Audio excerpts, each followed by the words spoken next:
Hello, it's Harry Brook, agriculture fieldman for Flagstaff County, and today we're talking to Linda Hunt, who is the coordinator of the Alberta Farm Mental Health Network.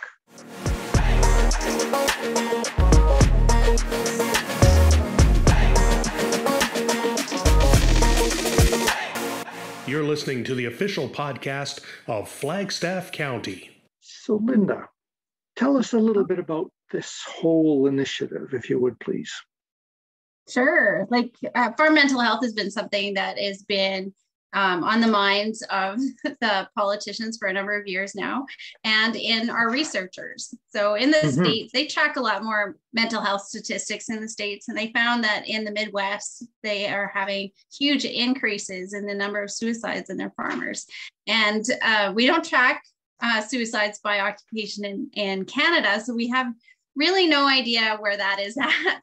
But we have people that are interested, and if it's happening in the States, it's probably happening in Canada too. So back in 2016, researchers out of the University of Guelph started researching farm mental health and pulling some stuff together. And they ended up writing a report that went to the Standing Committee in Parliament to talk about this problem in our farm industry. So farming and farmers are considered a high stress industry because so much of what they do is uncertain. There's so much uncertainty, and you have to be able to make decisions quickly, and there's just a lot of information coming in at one time. Yeah, and it's probably unique as far as any, well, except I guess fishing would be another one, where you have no control over so many factors that influence your living, right? Yeah, and like with farming, you can do everything right and still bomb and fail because the weather or the commodities or whatever. And if you aren't in the industry, it's really hard to understand. People, they always joke that farmers, they're unhappy when it rains and they're unhappy when it's sunny. They can't make up their mind. But anybody that's in the industry kind of understands why weather is such a focus for farmers, right? Yeah, and it's not the same for everybody. If you're trying to make hay and it's raining, you sort of say, couldn't it just held off for a little longer? Whereas if you're waiting for the next bit of moisture, you're happy to see it for your annual crops. Yeah, if you needed to fill out the heads or whatever, right? Yeah. So it just depends on what you're doing. So it's a high stress industry. We know that for a fact. The research that's coming out of Canada is showing that the majority of our farmers are suffering from either high stress or depression and anxiety. So there's a lot of concern around that. And the research that they've done in Guelph, they've been able to get the attention of Parliament and government. And so there are some resources that are being added to the file, right, to address how that is being done. And it's being rolled out across Canada. So there's a lot of different people and different things going on in the whole mental health pictures as it's become more, I don't know if you say popularized, or certainly there's a greater awareness, right? So definitely, yeah. Do we need more people doing different things or the same thing? So how is the network actually going to operate? So how they've addressed it across Canada has been a little different for each province. And in Alberta, we have this amazing network of localized social services, through FCSS and the Rural Mental Health Network that is already going through the Canadian Mental Health Association has a Rural Mental Health Network, and they have animators in small communities across the province. And so what that means is that we have people that are looking at and dealing with and interested and engaged in mental health for farms and rural communities across Alberta already. We also have our ministry the Ministry of Health realizes that we have rural access problems for our mental health services. And so they're trying to address that through their services in AHS, and they've contributed funding to crisis lines and through getting more access to mental health services in more remote places. And they've also contributed to the Canadian Mental Health Rural Mental Health Network animators and getting some training and some dollars out there for addressing localized issues within communities. And so there's a lot of work being done. However, what we're finding is it's difficult. Like people don't know who to call and when and how. And I've tried several times to help people that I know that are trying to get access to services for their kids that maybe they're having some problems at school or for their spouse, right? Like, and they're trying to navigate the system, and like it's tricky. It can be it's really not simple, tricky. Is it? No, and it depends. Like each, like for example, the primary care networks. I mean, those are independent, not-for-profit organizations that are funded based on the number of patients that the doctors who have that association have. And so each PCN has its own unique flavor. And some of them are really good at being able to refer people to mental health services in the public sector. And some of them aren't. So you can't even say to someone, just go to your PCN or just go to your doctor. There's lots of rural doctors, no idea how to get people connected. There's no consistency, is there? Right. So that's what we wanted to do. We know there's lots of money being spent. We know there's lots of people out there with a passion for it, and there's lots of good stuff that's happening. And so for our network, we just want to kind of pull all those people together and have a conversation and figure out where we can coordinate this. How can we put a nice front on it so that people and the general population, well, farmers in the rural population know how to find those services and are confident on how to find them. So there's a few things. There's stigma that we have to get over. There's seems like the older generation, there's more stigma than the younger generation. There's a lot more people talking about mental health and a lot more people willing to get help. So we have the stigma. So we want to keep the conversation going, and we want people to be able to find resources easily so that it helps with the stigma part of it. And then there's just knowing how to refer people and knowing how to recognize the signs of mental health distress and when should somebody get help, right? So there's the education piece for the whole community, not just for somebody that may be suffering from depression.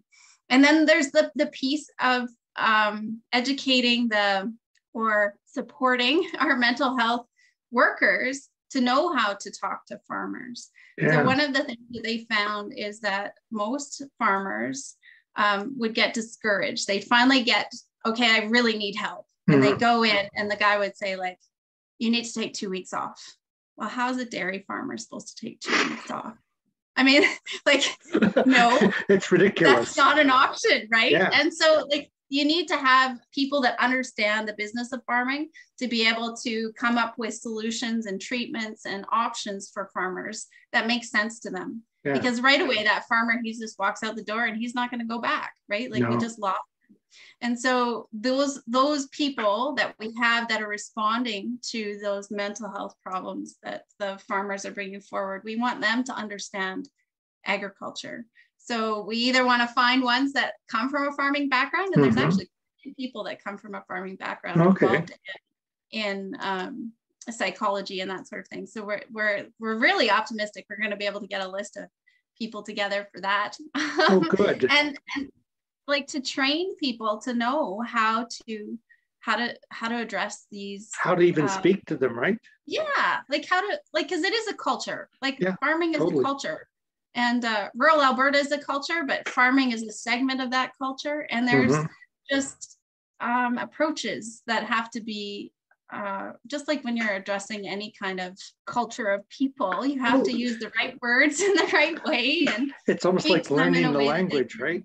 Yeah. So that's part of it too, is we want to reach out to those healthcare professionals and really encourage and support the ones that are working in our rural areas to know how to speak to farmers about what's going on, and they have an understanding of agriculture. So there's a lot of aspects to this, and so we're going to see where things go, right? So we've identified those already. We have a steering committee that's made up of quite a few organizations, like the Canadian Mental Health Association. Their Rural Mental Health Network people are on our steering committee. FCSS AA, so the Family and Community Support Services. They're on our committee. The rural healthcare professionals, I forget all their acronyms, but they're the ones that recruit all the healthcare people in rural areas. So they're on our steering committee. We have the mental health advocate. They're on our steering committee. And so we're trying to pull in as many of these people that are involved currently, have the conversation, find out where the needs are, and see what we can do to address them, either through just deploying the services that are there already in a slightly different way, or maybe we're advocating with the government and say, hey, we need some more investment here or there, right? So but at that's least kind of where we're at. Well, I really love the idea that it's actually being specific to the agricultural community because it is such a unique industry, right? Yeah. So, very interesting. And how far have you got so far? Oh, I got to talk to lots of people.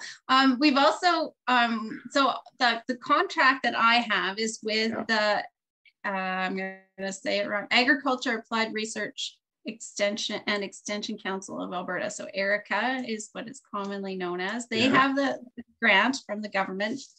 And so on their website, ERICA, ARECA.ca, we have set up a couple of landing pages under the Farm Mental Health Network. So under there, we have listed the supports that we are, as we find them, like here's links to services for emergency right now, that kind of stuff. We're also looking at, we have an events calendar set up. It's going to be improved, I hope, soon. We're working on that. After COVID, right? Yeah. There might be events allowed. Yeah, we'd like to put on events. And so people can see where they can connect to any events that are like the Mental Health 101, or there's In the Know is another one. We've actually partnered to try and promote the In the Know program. And we can talk about that in a minute because that's a really good one. I was curious about that. Yeah, so we want to put those on our events page. And then we also are trying to compile resources. So let's say you're an FCSS in your local community, you've identified mental health in farmers as something you want to address. Okay, how do we put a workshop or something together? So we want to put resources that are specific to Alberta together so that people can download what they need to put on really good events. And we want people to share them. So if you're putting on an event and you have a really good resource, please submit it through our website. We can, resources are limited, share it around, right? Yeah. Let's see how many people we can help, right? And then I also wanted to put on there research reports or articles in the media, just anything about farm mental health that's going on right now, so that anybody who's interested in the topic can find information about what's going on in Alberta or Canada, like localized information. So we want to reach out to the research community and make sure they're engaged, because that's where we get our data that we need for advocacy to get support, right? Like that's how that all. You need the evidence, right? Yeah. So we need evidence. The smoking gun. Exactly. Yeah. So that's what we've done. We have the landing page and we have the steering committee, and we're having lots of conversations, and we're starting to pile things together. Oh, and we did a survey. So I have a survey. You can link to it on our website. We also sent it out through our steering committee's networks, and we're trying to get engaged people to submit events, resources, ideas through that survey. So it's set up for anybody, general public, all the way to politician who wants to take the survey and contribute to our project. It's there, and we'd love to hear from you. So that's what we've done so far. Well, it sounds busy. I'm getting tired just listening to the list. There's a lot going on. You were talking about the Connects thing? Oh, like the In the Know? In the Know, that's it, yeah. Yeah, so In the Know. So the Canadian Farm Mental Health research is really coming out of the University of Guelph. And when they started doing their research, they researched first just a core group of farmers right in Ontario. And then they realized how big the problem was. They've been expanding that across Canada. The thing that they noticed is there isn't really a training program that's like a mental health literacy program that's specific for the farming industry. And so they have created one. And so that's what In the Know is. So if anybody is taking that Mental Health 101, which is an excellent course, and that's also a Canadian course, it's like that, but kind of focused on, and it uses farm stories. The educators or the facilitators have to be from a farming background. They're trained specifically to use and to talk about the farming industry and the challenges in the farming industry when they are delivering that content. And so it's really focused on the farm families. And across Canada, we get our own facilitators. So it is specific to what agriculture you're doing in your own province. So the uptake has been really well. They piloted it 2 years ago, and then Manitoba ran a bunch of events in 2020. They ended up putting them all virtually. And then in Alberta, the organization that has the license for In the Know is AgSafe Alberta. And they have the license. They have hired the facilitators, and they are looking for organizations to partner with to deliver these In the Know events this extension season. So anybody that's interested in partnering with AgSafe on one of these In the Know events can contact them through an email address. And it's admin, ADMIN, at agsafealberta.ca. So agsafeab.ca. So agsafeab.ca. All right, great. Well, thank you very much, Linda, for this update. And I look forward to seeing more tangible results from the collaboration, I guess, the making the linkages. Yeah, I'm really excited. There's so many people that are interested. They have identified mental health and access in the rural areas, and particularly for farmers, as an issue that needs to be addressed. So it's kind of exciting to see so much activity and energy and resources being dedicated to addressing this issue. So I'm really looking forward to see where this goes. So like I sign off all my emails, let's do something awesome. And that's the Alberta way, right? A grassroots.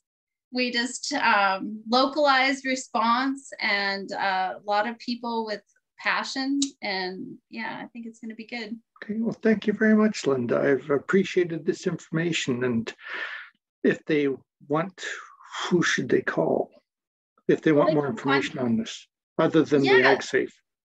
Well, they can contact me, and my email is way easier. It's Linda at Areca, ARECA.ca. And join us on our website. You can link to us from there, or send me an email, or drop me a line. It's all good. Thanks a lot, Linda.